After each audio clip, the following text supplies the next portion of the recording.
Bienvenidos a Lo Simple No Vale. Javier, Carlos, ¿qué tal estáis? Muy bien, buenas tardes. Un Hola, saludo. buenas tardes. Bueno, lo primero, muchas gracias por vuestro tiempo. Vamos a hablar de actualidad política nacional, diferentes temas. Si queréis, vamos a empezar por lo vivido hoy en el Congreso, donde vemos que en las votaciones que ha habido han votado similar Junts, PP y Vox. Carlos, ¿qué te parece lo que ha sucedido hoy y que no ha salido para adelante varias cosas que quería llevar a cabo el PSOE? Bueno, pues al final creo que es lo que hemos hablado aquí, o sea, en este programa, ¿no? En ediciones anteriores, ¿no? Lo hemos debatido con otros compañeros. Al final, Junts lo que viene a decir es que hay de lo mío y si no obtienen lo que quieren, pues van a tumbarle a este gobierno todo lo que puedan en el Parlamento. Y eso es lo que ha pasado hoy con el decreto Omnibus, ¿no? Al final era un decreto, ¿no? Donde había una revalorización de las pensiones, había ayudas para los afectados por la DANA, etcétera. Y bueno, ellos han tenido a bien tumbarlo porque el PSOE no les da lo que ellos piden. O sea, básica y sencillamente eso. Javier, ¿qué te parece que tenga tanto peso el Junts y también teniendo en cuenta que dónde está Puigdemont? Bueno, a ver, lo que ha pasado hoy en el Congreso tampoco es una novedad. O sea, es la primera del año. No, estamos a 22 y ya recibe el gobierno el primer golpe en la frente, en esta ocasión, pues especialmente por Junts, ¿no? ¿Qué me parece el papel que hace Junts? Bueno, es lo que les toca hacer. Si quieren sobrevivir políticamente en Cataluña, mantener a su electorado más o menos afín, lo que le toca es jugar a esta política de chantaje, porque esto al final es un chantaje puro y duro, ¿no? Un chantaje a cambio de prebendas casi personales, porque ya no estamos hablando de independencia. Bueno, eso siempre adorna el discurso, pero estamos hablando básicamente de que se rehabilite al señor Puigdemont y que pueda volver a Cataluña en olor de multitudes, ¿no? Claro, esto es política, hombre, esto es un chantaje puro y duro. Esto en cualquier otra faceta de la vida, si tú le dices a alguien o me das esto o no te doy esto, es un chantaje. O si tú retiras la denuncia, yo no te denuncio, es un delito de coacciones. Vamos, el chantaje son coacciones. Y esta es la política que nos está, a la que nos está acostumbrando Junts, pero no solo Junts, también incluso los socios de gobierno, también el propio Sumar con el PSOE, pues están jugando un poco a lo mismo, ¿no? ¿Y por qué ocurre esto? Bueno, porque las políticas, bueno, porque al final estos pactos de todos contra uno o de sumar cualquier minoría, pues conlleva a este tipo de situaciones, ¿no? Porque cuando no contentas a uno de esos socios, entre comillas, que te dan el apoyo en la investidura o en la moción de censura o lo que sea, claro, si no lo contentas por sus pretensiones ideológicas o territoriales, al final te salen con pretensiones económicas o personales y acabas malgobernando, legislando a golpe de decreto ley, porque la capacidad legislativa te queda mermada, si no conculcada, y esto pues es una manera bastante poco ética, digamos, o por lo menos es una opinión, poco ética, diría, sí, poco moral de hacer política, ¿no? De hacer política sobre todo cuando tiene la responsabilidad de gobierno. Porque mira, la oposición se puede hacer de más y de menos, ¿no? Pero cuando tienes la responsabilidad de gobierno, el tener que funcionar mediante coacciones permanentes de aquellos que te han apoyado para llegar a la Moncloa, pues hombre, es un poco eh, frustrante, engañoso. Bueno, no deja de ser una estafa a los ciudadanos, ya no digo a los electores, que también a los ciudadanos en general. Eh, sí, Carlos, di. Sí, bastante de acuerdo con lo que ha comentado Javier, ¿no? Creo que al final Junts, escudándose en que el PSOE pues, no acaba de cumplir con los compromisos que se adquirieron en el pacto de investidura, pues bueno, le tumba este decreto en el Congreso de los Diputados. También hay que decir que el liderazgo de Carles Puigdemont pues, está un poco bajo escrutinio, ¿no? Ya que los sectores más duros del independentismo catalán pues, consideran que los logros que se han obtenido hasta el momento pues, son insuficientes. Y luego sí que veo que esta derrota parlamentaria tiene un impacto significativo sobre la gobernabilidad del señor Sánchez. Es decir, creo que esto plantea dudas sobre la viabilidad de sacar adelante futuras reformas clave, como podrían ser, pues, no sé, los presupuestos o iniciativas legislativas importantes votantes. Y de cara a los escenarios futuros, es decir, el gobierno puede, o sea, lo que decía Javier, ¿no? La primera del año, la primera de muchas, es decir, el gobierno al final se va a enfrentar a más bloqueos legislativos y por tanto creo que esto lo que va a hacer es que aumente la posibilidad de que vayamos a unas elecciones anticipadas y finalmente el PSOE entiende que no puede garantizar la estabilidad. ¿Y tú crees, Carlos, que el propio Sánchez va a decidir disolver, o sea, convocar elecciones anticipadas? Por sí, claro. Yo creo que lo va a hacer únicamente si él y su equipo entienden qué es lo que más les ¿Qué beneficia. rédito político le vaya a dar? Claro, claro. Bueno, Exacto. Y si no, no iremos a elecciones anticipadas. Tratarán de hacer las maniobras que estimen necesarias, como ya ha ocurrido en el pasado, para seguir alargando la legislatura. sí, sí, sí, sí. Y claro, pero Sí, sí. ¿no creéis también por el contrario que Junts ves en la fotografía con Vox y con PP de votar en contra, no le pueden perjudicar también a ellos, tanto al PP y Vox como a Junts, y luego también beneficiarse a Esquerra? Me da igual quien quiera Bueno, decir. yo creo que no. Yo creo que a estas alturas, eso sí que le chirriaba a Puigdemont, pues hace igual 2 años. Claro, Puigdemont lleva fugado desde el 2017. Han pasado ya prácticamente 8 años, vamos para 8 años.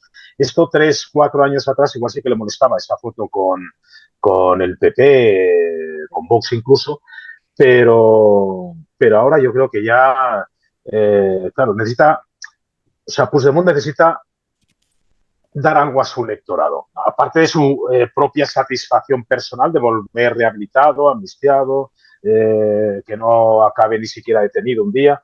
Él necesita dar algo a su electorado. Y es verdad que Junts vende muy bien a los suyos, de que detrás de esto siempre está la ambición o la pretensión nacional de esa Cataluña independiente, porque ese espacio, por lo menos de cara al electorado, no a los militantes, a la militancia activa de cada partido, porque al final es que Junts no tiene, al final se ha convertido en lo que era la antigua Unión, no es un cuadro, no es un partido de afiliados, sino que es un partido de cuadros, y cada vez menos cuadros. Es un partido de cuadros que se está quedando en cuadros, a cuadro, vamos. Pero él sí que es capaz de vender ese discurso primero entre los suyos y los suyos lo hacen llegar a la parte del electorado que todavía mantienen, porque eso ya se lo robaron a Esquerra. Ese espacio nacional de la pretensión no tanto ideológica, sino nacional, territorial, eso ya se lo robaron a Esquerra hace bastante tiempo. Entonces, claro, él va a seguir contentando a los suyos por mucho que salga una foto de la Miriam Nogueras, porque él ni siquiera sale, y si tiene que descolgarse el llavero de Miriam Nogueras, lo hará como se ha ido descolgando otros a lo largo del camino, no le molesta, a él no le molesta, porque él está convencido que a su electorado lo sigue manteniendo fiel, porque Esquerra todavía lo ha hecho mucho peor. Pero bueno, es una opinión también esto, ¿eh? Sí, yo estoy aquí también de acuerdo con Javier. Creo que al final lo de hoy es un mensaje a su núcleo duro, al núcleo duro de Junts, porque creo que presentan este voto pues, como una muestra de firmeza o de resistencia frente a un gobierno que, según su narrativa, pues, no ha cumplido los acuerdos que se alcanzaron tras la investidura del señor Sánchez. Es decir, y luego desde una perspectiva, digamos, estratégica, al final al votar con Vox y el PP para tumbar el decreto, Junts lo que demuestra es que ha adquirido un protagonismo en el escenario político nacional que no hace más que reforzar su posición pues, como un actor clave para la estabilidad gubernamental. Y luego, por otra parte, también esto no hace más que reafirmar su autonomía, ¿no? Es decir, un esfuerzo por desvincularse de cualquier relación de dependencia con el PSOE en contraposición a lo que está haciendo Esquerra. Sí, sí, porque claro, el gobierno del PSOE, el gobierno de Sánchez, no lo sostiene solamente Junts, que parece que es el que está capitalizando ese protagonismo, ¿no? Como que es el único que apoya o desapoya.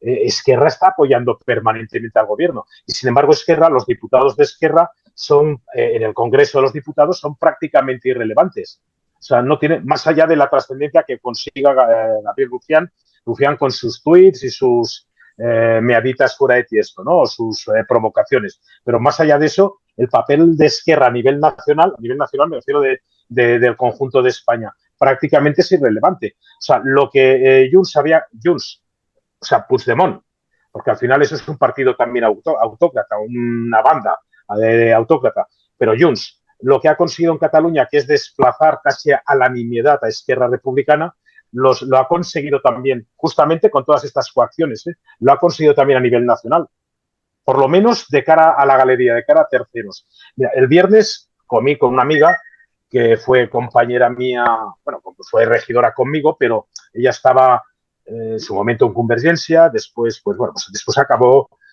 fue evolucionando por todo ese camino por el que discurrió la derecha nacionalista catalana desde Convergencia hasta lo que es Junts, ¿no? Y claro, ahí hacía tiempo que no nos veíamos y hablábamos de amigos o conocidos en común como Miquel Buch, que no sé si os suena, Miquel Buch, que fue conseller de Gobernació, era alcalde de Premià, luego fue conseller de Gobernació, se hablaba de que podía ser el sustituto incluso de Carles Puigdemont, y luego se lo cepillaron. Pero bueno, hablamos de varios, ¿no? Y es que Puigdemont se ha ido cepillando a todo aquel que le ha molestado. Decías tú, Carlos, es que se ha reafirmado sobre todo con los dirigentes, con el núcleo duro de su partido. Claro, es que el núcleo duro se lo ha hecho a su medida. Y el que le ha molestado o al que él ha considerado que podía hacerle sombra, se lo ha cepillado directamente, porque tiene un grupo de talibanes entre los que está esta chica, que antes no era nadie, esta chica. Míriam Noguera no era nadie. Apareció, yo creo que en el año, no sé, yo no recuerdo si el 2015, en las listas al Parlamento, en un puesto de no salir, vamos. Y a partir de ahí esta chica ha ido trepando, pero claro, ha ido trepando. Y si le pedimos a Míriam Nogueras que nos levante la suela de sus zapatitos, veremos que chorrean sangre, porque ha ido trepando pisando cráneos de los suyos, siguiendo las instrucciones de Puigdemont. Puigdemont, que además se ha rodeado de gente así. El Quim Torra, pues es un personaje que podía haber sido un segundo Puigdemont. O sea, cuando Puigdemont aparece en el 2011, fue 2015, perdón, en las Sí, más autonómicas del adelante. 2015. Sí, 2015. Cuando aparece en esas autonómicas del 2015, que al final se acaba conformando gobierno en diciembre. El candidato era Artur Mas, que ni siquiera era independentista hasta el 2012. Artur Mas no era independentista, como tampoco lo era Xavier Trias. Bueno, parte del núcleo duro de la antigua Convergencia no eran independentistas, eran nacionalistas y tal. Creo que el otro día lo comentábamos, ¿no? O en otra tertulia. Es que era tradicional en Cataluña que el electorado de Convergencia y Unió, que tenía el llavero de Unió, que ese sí que era entonces un partido solo de dirigentes o de cuadros, no de afiliados, en las autonómicas, en una convocatoria autonómica votaran a Convergencia, y en una convocatoria nacional había un trasvase, no voy a decir del 100%, pero entre el 75 y el 80% de los electores de Convergencia y Unió en autonómicas votaban al PP. Es curioso, porque era un voto más ideológico, no era un voto territorial o nacional, era un voto más, pues somos de derechas, aquí se presenta Convergencia, que es nuestra derecha catalana, tal, y aquí en las nacionales el PP. Bueno, eso cambió. Y cambió sobre todo cuando pierden el gobierno, después de los veintitantos años de Puyol, pierde el gobierno, entra el tripartito y tienen que cambiar el discurso, porque dentro de ese tripartito aparece un partido que era casi residual, me refiero que oscilaba más o menos en un apoyo electoral del 10%, que era Esquerra, y que resulta que siendo viceconseller en CAP, o conseller en CAP, con Pascual Maragall, Carod Rovira, me refiero, al secretario general de Esquerra Republicana, empieza a tener protagonismo, y es cuando empieza a hablar ya entonces de que la independencia en el 2014 tal, los 300 años de la diada y no sé qué. Y claro, y entonces Convergencia tiene que reciclarse en independentista y pasa de ser nacionalista a independentista. Y cuando llega el 2015 y Artur Mas se presenta, resulta que hay un grupo emergente en ese momento, pero ya consolidado, que son las CUP, independentista radical de izquierdas, casi antisistemas, que le vetan permanentemente como candidato a ser investido presidente de la Generalitat. Y tiene que buscarse a un chico que aparece como el testaferro ideal. Y todos, o sea, todos sabemos lo que es un testaferro, ¿no? Es un administrador que pones ahí para figurar, pero tú controlas la empresa. Bueno, pues Artur Mas encontró a Carles Puigdemont, que era alcalde de Girona desde las elecciones de mayo, y aquel se ofreció a ser el testaferro perfecto de Artur Mas. Es decir, bueno, a mí los de la CUP me pueden votar, me pueden apoyar y por lo tanto gobernamos, pero mandas tú. I seguro, a les seves ordres, president, el que vostè digui, president. Y coño, se puso la chichonera, se infló a darse golpes ahí con Artur Mas de que haré lo que usted diga y me bajo lo que haga falta hasta donde haga falta, y luego le salió rana, porque ha resultado que Carles Puigdemont es un autócrata de cojones, de narices, perdón. Es un autócrata importante, es un tío, un megalómano, un tío que en su nick de Twitter, imagino que lo conocéis, tiene el KRLS. ¿Sabéis lo que es ese acrónimo? ¿Sabéis lo que significa? ¿Lo conocéis o no? No. Pues os ilustro. Os ilustro. No, es que es curiosísimo. Yo a este personaje lo he conocido, personalmente, a Carles Puigdemont. El KRLS es el acrónimo con el que firmaba el emperador Carlomagno. Ostras. Era su sello con el que firmaba sus decretos y sus historias. Es que fijaros hasta qué punto llega la megalomanía de este personaje, es acojonante. Y claro, luego cuando tiene que salir por patas no, desplazado en un maletero, y que Miquel Buch, el que iba a ser aparentemente su sustituto, le pone ese escolta por el que luego son procesados, tanto el escolta como él, y finalmente lo han medio arreglado, claro, él busca un testaferro.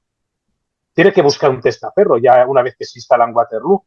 ¿Y a quién encuentra? A Quim Torra. ¿Y qué se asegura? De que no sea un tío trepa como él, un tío con ambición. Busca lo más neutro que puede encontrar en ese entorno suyo. Y efectivamente, Quim Torra ha sido un testaferro leal, lo sigue siendo a fecha de hoy con Puigdemont. Sigue siendo un testaferro ideal que hizo lo que le pedía Puigdemont con el mando a distancia y lo ha mantenido, porque Carles Puigdemont, que entre otras cosas se llevó la tarjeta Visa de presidencia, de la presidencia de la Generalitat. Cuando se fue en el maletero no se fue con las manos en los bolsillos, se fue con la visa de su cargo de presidente y estuvo fundiéndola, estuvo pasándola por todos los datáfonos de Bélgica hasta que se le cortó el grifo. Pero bueno, y luego Quim Torra le dotó del Consell de la República, lo dotó incluso presupuestariamente y tal, y bueno, lo ha seguido manteniendo. Claro, Puigdemont está encantado con no aprobar el decreto de esta ley ómnibus, que además es un decreto importante porque las leyes ómnibus son leyes que afectan, o sea, son leyes que regulan con una transversalidad acojonante muchas facetas. Este ómnibus que no se ha aprobado hoy recogía desde las ayudas, las regulaciones de las damnificaciones a los damnificados de la DANA hasta el incremento de las pensiones. Incluso se hablaba también de Muface, aunque es un tema que también está ya frito. Claro, ¿qué capacidad de gobierno tiene Sánchez con un socio como Puigdemont que solo espera, sino a recuperar el trono en Cataluña con ese KRLS de Carlomagno, a volver airoso como poco? Pues el seguir gobernando mediante decretos leyes hasta que no pueda más, hasta que al final, pues lo que pasa es que tiene una socia también que está más asfixiada que él, que es el Tucán de las Rías Baixas. Yolanda Díaz necesita ese cargo para mantener la estructura, el tingladillo que se montó. Entonces, claro, Yolanda Díaz podrá tener un rifirrafe con el cuerpo, con el ministro no sé qué, con la ministra no sé cuántos, pero tampoco va a romper el gobierno. Esto no es Alemania, que un partido de coalición de gobierno, por lo que haga quien sea, decide romper el acuerdo de gobierno. Esta no lo va a romper porque esta necesita mantener ese rebufo. Perdón. Adelante. Bueno, vaya rollo que os he pegado. No pasa nada, es interesante. Yo quería hablar de los escenarios futuros que se abren con este voto de Junts. Yo por una parte veo que si Junts logra conectar, digamos, este voto con esa narrativa de que el gobierno del PSOE no cumple con Cataluña y tal, pues creo que al final podría consolidar su apoyo en Cataluña entre aquellos sectores que son más críticos con Madrid. Sin embargo, va a necesitar evitar que Esquerra monopolice el relato de constructividad, de pragmatismo, tanto en el Parlamento como en el Congreso, como en Madrid. Entonces, creo que por un lado tenemos este escenario y por otro, Creo que si la coincidencia en el sentido del voto con Vox y el PP se percibe como una especie de alineamiento ideológico en lugar de una estrategia táctica, creo que aquí Junts es donde corre el riesgo de perder apoyos entre los sectores más moderados de su electorado, ¿no? Y todo esto, pues, en favor de Esquerra. Todo esto acabaría beneficiando a Esquerra.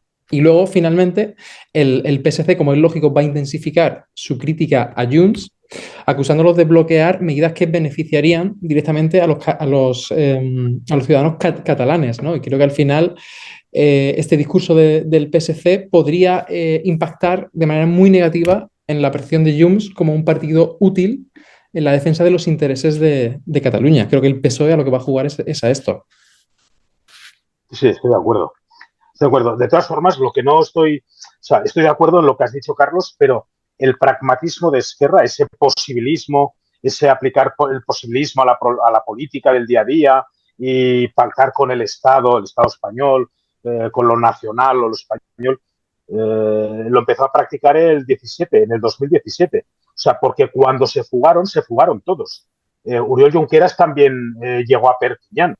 No sé si sabéis cómo fue la fuga más o menos. Llegaron todos a Perpiñán, todos los consellers y tal, y Oriol Junqueras llegó a Perpiñán.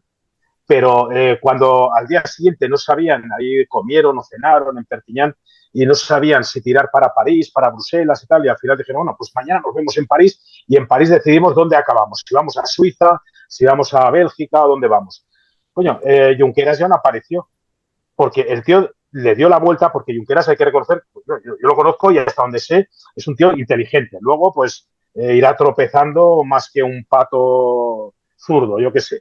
Pero Junqueras no llegó a París al día siguiente, ya se volvió y se presentó a la Audiencia Nacional. Y claro, y el Puigdemont, hostia, ¿dónde está el Uriol? Y el Uriol Onets y tal, hostia, y venga, no me agafa el teléfono. Y no me coge el teléfono, coño. Y Junqueras ya empezó a practicar esa política posibilista y pragmática, que es verdad que lo ha mantenido en el gobierno, incluso con Per Aragonés, y con un partido ya con bastantes disensiones internas, con una Marta Rovira vuelta de ese exilio, vamos, de la huida de la justicia, y bueno, y le ha permitido mantener el control más o menos del partido de Esquerra, pero no le ha dado ningún rédito político ese posibilismo, es lo que han vendido siempre en Madrid y aquí también. Y ahora, efectivamente, el PSC, de la mano de Salvador Illa, pues seguramente le va a comer parte del discurso nacional o catalanista a Junts, a lo que es Junts. Es posible, sí, a eso juega el PSC, a eso está jugando el PSC, sin romper con España, porque, bueno, entre otras cosas, pues están gobernando ahí también y porque Salvador Illa es sanchista, eso no hay que olvidarlo, Salvador Illa es un personaje del clan de Sánchez, vamos, es así, o sea, Salvador Illa lo ha colocado Sánchez aquí también, no es que venga aquí caído por la militancia y no sé qué, es verdad que controla el partido, pero bueno, pero es un abanderado, vamos, es el gobernador civil de Sánchez aquí en Cataluña. Chicos, hemos hablado del PSOE. Si queréis, también me gustaría hablar del PP. ¿Hacia dónde creéis que está dirigiendo la estrategia Feijóo o qué creéis? Porque parece ser que yo no veo nada en concreto del Partido Popular el rumbo que quiere tomar. Carlos, no sé cómo tú también lo ves. Bueno, pues a ver, yo veo que desde las generales de 2023 el liderazgo de Fijo está más consolidado, pero sí que veo que enfrenta unas tensiones estratégicas internas, por una parte, ¿no? Es decir, mantener su identidad como partido de centro derecha, pero a la vez competir por el espacio político con Vox, ¿no? Y luego, si hablamos de su estrategia actual, ¿no? Yo lo que veo es que por una parte pues trata de explotar, ¿no? Esas debilidades del gobierno de Sánchez, ¿no? Se están utilizando pues los pactos o sea, perdón, los casos de corrupción, los pactos con partidos independentistas, una gestión económica que califican como deficiente para al final construir, digamos, ese relato, esa narrativa que presentamos al PSOE como un gobierno pues que es débil y que es irresponsable y que al final lo que quieren es el poder por el poder a costa de España y de los españoles. Entonces, bueno, creo que sí que es verdad, al hilo de lo que comentaba con Vox, sí que es verdad que vemos al Partido Popular pues dar ciertos bandazos o cierta ambigüedad, ¿no? Es decir, es verdad que buscan diferenciarse de su máximo competidor a nivel discursivo, pero al final siguen dependiendo de esta formación en varias comunidades autónomas, ¿no? Y eso pues, al final dificulta esa capacidad pues, para proyectarse como un partido moderado y europeo, ¿no? Especialmente de cara a los votantes centristas. Javier. Sí, bueno, yo que sigo siendo, bueno, no soy nada en el PP, pues soy un afiliado que paga su cuota y nada más, ¿no? Pero lo que no se puede es estar oficiando la misa abajo y repicando las campanas en el campanario. Y querer evitar que por la derecha Vox coma electorado o discurso y pretender ocupar por la izquierda electorado o ganar electorado y ocupar discurso del PSOE es un poco complicado. Es un poco, vamos, es bastante complicado, por no decir imposible. Y además, a estas alturas, yo creo que Feijóo, la dirección del Partido Popular, tendría ya que empezar a ser conscientes de que, guste o no, Vox a fecha de hoy tiene un espacio político consolidado. Es que la mejor de las encuestas, el mejor de los sondeos, el PP por sí solo no puede gobernar, siempre va a necesitar a Vox. Pues, como ya está haciendo en distintos gobiernos autonómicos, ¿no? Entonces, claro, el pretender estar en todas partes es un poco complicado. Y luego yo, como afiliado, o como, sí, como afiliado, como exdirigente ya no pinto nada, pero como afiliado, hombre, yo lamento que Feijóo, o sea, bueno, yo lo he dicho más de una vez, Feijóo no es, o no sería para mí, no es el mejor presidente que yo me gustaría tener liderando mi partido, ¿no? No hay que olvidar además que Feijóo es un tecnócrata del partido, llegado a político, pero es un tecnócrata. Feijóo empezó de técnico o con cargos técnicos y luego llegó de esos cargos técnicos políticos, de designación política, pues, el director general de Correos, bueno, cargos técnicos, pero de designación política, pues se acabó afiliado al Partido Popular, vamos, no hace tanto, y acabó siendo el delfín de Fraga en su momento, siendo joven, cuando ya Fraga había perdido su delfín original, que era Mariano Rajoy, ¿no? Cuando Aznar, de alguna forma, sustrajo del entorno de Fraga a su pupilo, que era Rajoy, pues bueno, se tuvo que buscar otro y acabó siendo Feijóo. Pero claro, es que Feijóo en Galicia, cuando ha tenido la responsabilidad de gobierno, ha aplicado políticas más de centro-izquierda que de centro-derecha. En el tema lingüístico nacional también ha hecho concesiones. De hecho, la política de inversión lingüística se llama así, además. La política de inversión lingüística gallega es un calco de la política, de la ley de inversión política de Pujol del año 81-82, creo que es una de las más antiguas. Pues bueno, ¿a qué juega Feijóo? Pues no lo sé, pero es complicado querer estar. Además, este experimento de ocupar el espacio de centro-izquierda ya se ha intentado desde el Partido Popular en más de una ocasión.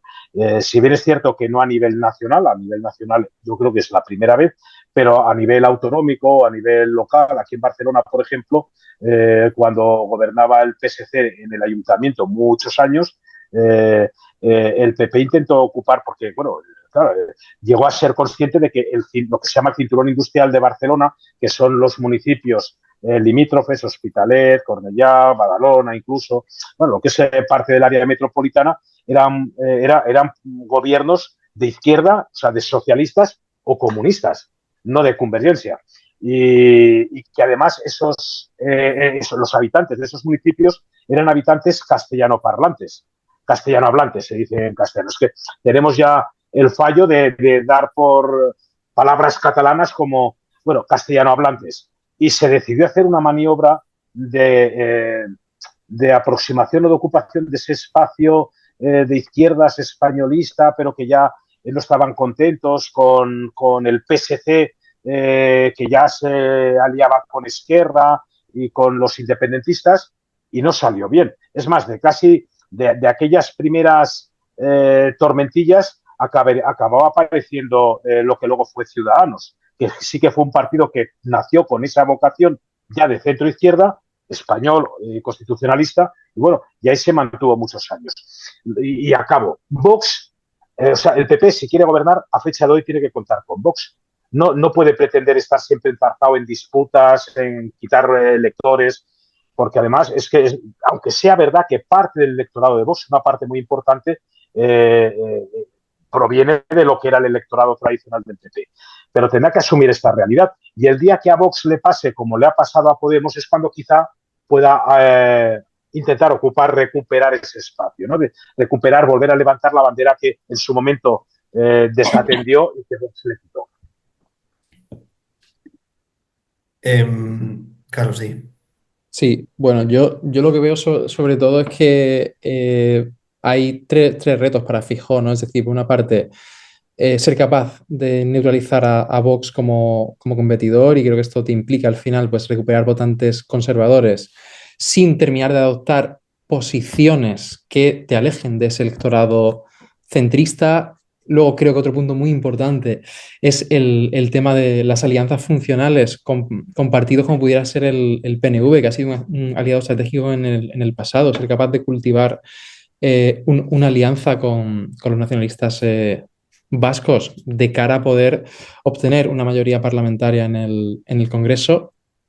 Y luego, por último, creo que Feijóo tiene que ser capaz de diferenciar al PP como un partido capaz de ofrecer estabilidad y gobernabilidad frente a la creciente polarización que tenemos con el actual gobierno. Creo que al final esa batalla entre el PP y Vox no es solo una lucha por liderar la derecha, sino también por definir un poco el modelo político y social de España en en los próximos años. Sí, además vemos como dentro del PP siguen estrategias diferentes. Juanma Bonilla no es la misma estrategia que sigue en Andalucía como Ayuso en Madrid. Al final, dentro del propio partido hay personas de primer nivel que están en las comunidades autónomas donde tienen discursos a veces totalmente opuestos. Incluso yo también donde le he hecho en falta es con Mazón en Valencia. Él no ha sido más duro y más realista de la situación que ha vivido en primera instancia Amazon y luego el PSOE que también tiene responsabilidades de lo que allí sucedió. Sí, Javier. sí, sí. Además, sí, sí, además claro, esto desde la Dirección Nacional se vende como el PP es un partido diverso, con distintas sensibilidades. Sí, sí, pero es que, y es cierto, en el PP caben, o sea, las familias que viven dentro de las siglas del PP son muy amplias, porque es verdad que hay gente que es de centro izquierda, hay gente demócrata cristiana, hay gente que es liberal, hay gente que es más conservadora y hay gente que es incluso franquista todavía, o sea, o más reaccionaria. Eh, pero es que los discursos, esto que decías ahora, Alberto, es que presidentes autonómicos con distintos discursos, pero es que el discurso de Isabel Ayuso en Madrid también es antagónico muchas veces con el de Bonilla en Andalucía. Es curioso. Y los dos son antagónicos con el discurso nacional de Feijóo, del PP. Bueno, ¿cuál es el bueno? Seguramente todos son buenos, porque es verdad que al final la política se tiene que hacer para los ciudadanos que administras, ¿no? Bueno, pues no son los mismos los andaluces que los madrileños, y cada responsable político, cada responsable de gobierno tendrá que aplicar políticas en beneficio de sus ciudadanos, ¿no? De ahí ese aparente antagonismo, ¿no? Bueno, y sí, Carlos, Feijóo tiene mucho trabajo por delante, pero todavía le queda acabar de consolidar. Es verdad que ha ganado mucho en estos 2 o 3, casi 3 últimos años, ¿no? Pero todavía tiene que acabar de consolidar su liderazgo dentro del PP, porque bueno, porque eso que parece que son diversidades, que desde la Dirección Nacional se da como es que somos tolerantes, somos abiertos, no sé qué. Claro, para la Dirección Nacional, en muchos casos, algunos de estos dirigentes que hemos citado son más moscas cojoneras que otras cosas, ¿eh? O sea, son varones de verdad que ejercen su poder ante el señor feudal. Y el señor feudal, pues igual tiene que acabar de dar un golpe con la corona o con el cetro, decir, hostia, ya está bien. Pero bueno, que no sé si es capaz, Alberto Núñez Feijóo, no sé si es capaz de hacerlo. Pero bueno. Sí, no, totalmente de acuerdo. Al final llevamos ya mucho tiempo con el run, run, run, run, run, run detrás de Ayuso, Ayuso, Ayuso, Ayuso. Y sí, estoy de acuerdo en que al final el señor feudal, el señor Feijóo, pues tendrá que dar un golpe sobre la mesa y dejar claro la posición en la que se encuentra cada uno, dejar claras las jerarquías dentro del partido, porque es que si no, esto va a acabar convirtiéndose en un sin Dios. Sí, y luego vemos también, por ejemplo, que hay personas que están dentro del partido que son muy fuertes, como Coca Gamarra o Cayetana Álvarez de Toledo, que yo creo que también dentro del partido tienen un peso importante estas dos personas. Sí, sí, sí, es cierto. Bueno, sí, pero hoy estás ahí y mañana puedes no estar ahí, ¿eh? O sea, Ya. Cayetana Álvarez de Toledo es un ejemplo más singular, ¿no? Porque esta es como más Mm. impermeable y ha aguantado nieve, lluvia, granizo, viento y más o menos ahí está, ¿no? Con algún movimiento de columna, pero ahí está. Cuca Gamarra igual mañana no está, porque Cuca Gamarra sí que está totalmente, o sea, es total, su cargo es totalmente dependiente del propio Feijóo. Claro, igual que el de Teo con Pablo, con Casado, claro, es que al final estos personajes que están en la primera línea de la trinchera o en la primera línea de fuego están expuestos permanentemente, no solo al fuego del adversario del que tienes enfrente, sino sobre todo al fuego que tienes de tu trinchera detrás de los tuyos, ¿no? Y es curioso como en algunos lugares hay personajes que son, vamos, que sobreviven pase lo que pase, esté quien esté al frente de la Dirección Nacional. Por ejemplo, en Cataluña tenemos algún compañero, iba a decir personaje, pero no, porque les tengo aprecios. A ver, Xavi García Albiol, por ejemplo. Xavi García Albiol lleva toda la vida en la estructura del PP catalán y ahí está. O sea, haya Mm. estado quien haya estado en la Dirección Nacional, García Albiol Xavi ha estado ahí, con más o menos responsabilidad.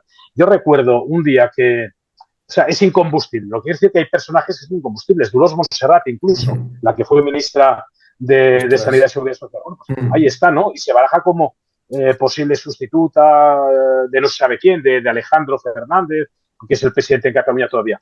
Yo recuerdo, es una anécdota muy breve, porque no quiero ya cansaros más. Tenía unas declaraciones en la Audiencia Nacional en Madrid. Creo que era con Pedraz, porque era un tema de terrorismo. Y, bueno, y coincidí en el puente aéreo con Xavi, con García Albiol. Hostia, Xavi, ¿qué tal? Hombre, ¿qué tal? Javier, tal. Hostia, voy a Madrid, tengo unas declaraciones ahí en la audiencia. Y tal, hostia, pues yo voy que me han llamado de Génova, no jodas. Y sabes para qué, no sé para qué. Iba acojonado. Por la mañana, cuando coincidimos a las 7 de la mañana, el puente aéreo del avión para Madrid, iba acojonado. Me han llamado de Génova, no sé qué, para qué, tal. Aquí había un cacao en el PP catalán de narices en ese momento. Y por la tarde volvimos a coincidir en el vuelo de vuelta. Una casualidad, ¿eh?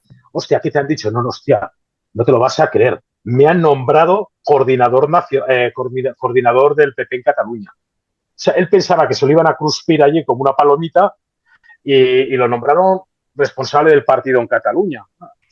Pues bueno, hay personajes que sobreviven a lo que sea. Da igual la tendencia del presidente, del jefe nacional. Sobreviven a lo que sea. Aquí y en otras comunidades, ¿eh? Y esto suele pasar con lo que llamamos aparatos del partido, ¿no? Los lampistas, los contrarios del partido, que estos pasan ahí generaciones y pasan de uno a otro, porque son los que van por detrás montando gestoras, cepillándose a uno, cesando al otro, pero con políticos que están en primera o segunda fila es más complicado que sean incombustibles, porque de una forma u otra, bueno, corres el riesgo de quemarte, pero no, o sea, los hay que son incombustibles.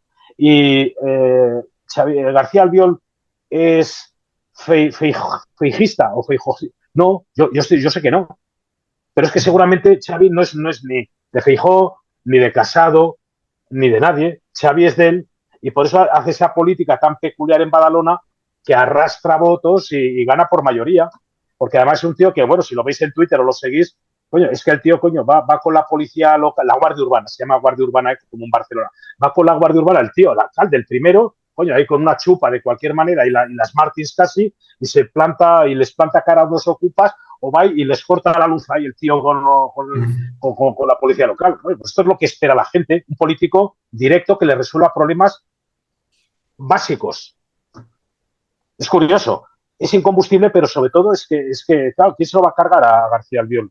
O a Dolors Montserrat, que ha sido además ministra, que tiene cierto prestigio, y que esta empezó siendo la hija de Dolors Montserrat, madre, que fue una de las diputadas más longevas en el Parlamento catalán, pero y presidenta provincial del Partido Popular aquí en Barcelona, presidenta provincial.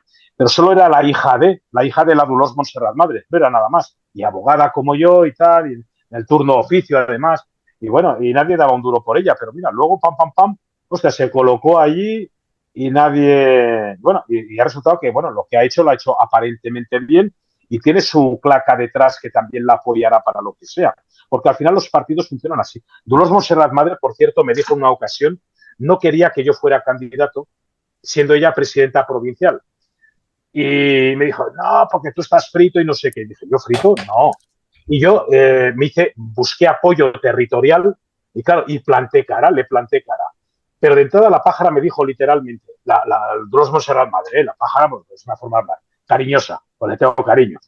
Pero me dijo, Javier, estás muy equivocado, porque aunque me traigas aquí 100, 200 afiliados, 2 autocares, no sé qué, tú estás frito. Y vamos a poner yo dije, oye, pues ya están hechos los carteles, ¿cómo se llama esto? Las banderolas con mi cara y todo, ya se había hecho ese gasto. Y me dijo, mira, las banderolas las quemamos y vamos a poner las del Pato Donald. Y la gente va a votar al Pato Donald porque pone PP. Me lo dijo literal, y es verdad. Y me dijo además, para adornar ese piropo que me echó en ese momento, luego fuimos muy amigos, me dijo, los partidos son apisionadoras y tú ahora mismo estás debajo del rodillo. Y los partidos son máquinas que colocan y pisan gente. Y es verdad, pero no el mío, ¿eh? Todos los partidos funcionan parecido.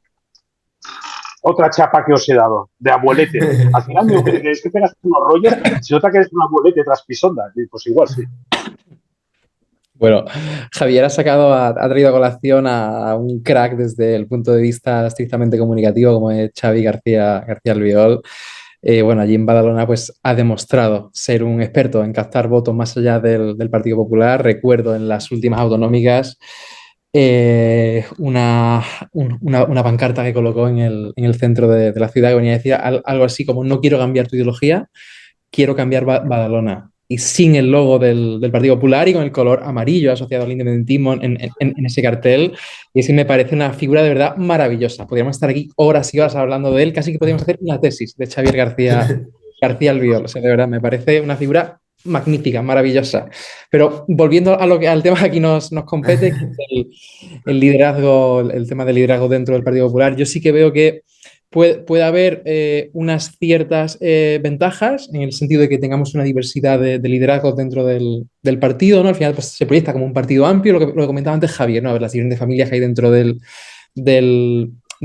partido, ¿no? Es decir, que son capaces de conectar pues, con distintos segmentos del electorado, ¿no?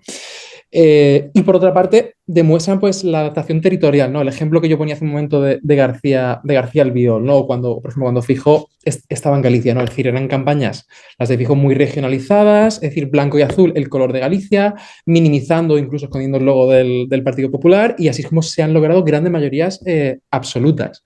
Ahora bien, dicho esto, los riesgos que hemos comentado antes, es decir, figuras que pueden eclipsar al líder, al final acabas generando percepción de división, ¿no? Es decir, si Ayuso o Moreno proyectan una imagen de ser un liderazgo alternativo, al final esto genera la imagen de que uno carece, de que el Partido Popular pues, carece de una cohesión interna, que el liderazgo de Feijóo es débil, y por otra parte, algo para mí muy importante, la centralización del discurso. Es decir, yo creo que el señor Feijóo necesita unificar la narrativa del PP para proyectar una imagen coherente del partido a nivel nacional, pero creo que estos estilos divergentes de sus varones, de gente como Ayuso, de gente como Moreno Bonilla, al final no hacen más que dificultar esta tarea. Y creo que aquí es donde tiene que trabajar el señor Feijóo. Totalmente de acuerdo, sí, sí. Chicos, no sé si queréis añadir alguna cosa más, si no, otro día charlamos otro ratito, que tenemos muchos temas de los que hablar. Aquí estamos para la próxima. Vale, chicos, pues muchísimas gracias a los dos y nos vemos otro rato, ¿vale? Muchas gracias a vosotros. Un Un placer. abrazo.